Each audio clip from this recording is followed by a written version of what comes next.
Pejin'ny kolotsaina kosa indray dia mangataka ny hampiatoana ny lalàna momba ny sarimihetsika Malagasy izay nolaniana tamin'ny taona 17 tsipika 412 ny mpamorona ao amin'ny sehatry ny sarimihetsika. Nisy ihany koa ny fanambarana izay nataon'ny tompon'andraikitry ny trano mpamokatra Maxi studio fa samy ilain'izy ireo na ny Omda izay mikirakira ny zon'ny mpamorona na ny OMAci izay mampiroborobo ny sarimihetsika.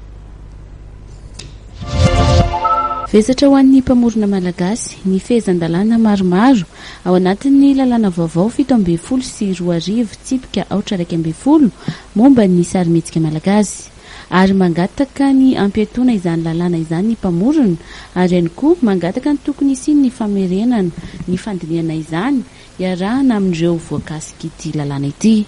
Fa koatra izay lalàna izay dia taorian'ny fanambarana nataon'ny mpamorona sasany dia nanambara ny trano mpamokatra Maxi studio fa samy ilain'izy ireo na ny Omda na ny OMAci. Samy ilainay na ny OMAci na ny Omda satria aminay dia samy manana anjara toerany sy ny anjara asany izy ireo. Ny OMAci dia napetraka tokony ho apetraka ho mpanao promotion ny sarimihetsika Malagasy ary ny Omda dia fa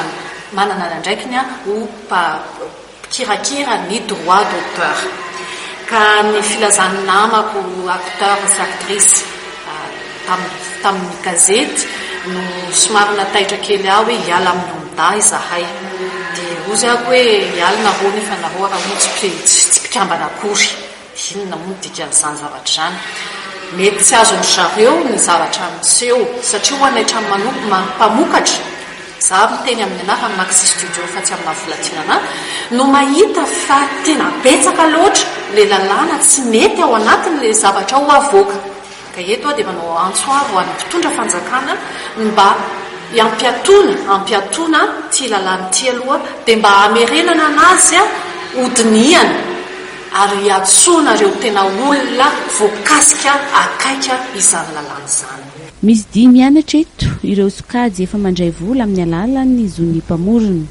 Ny mandray zon'ny mpamorona avy amin'ny sinema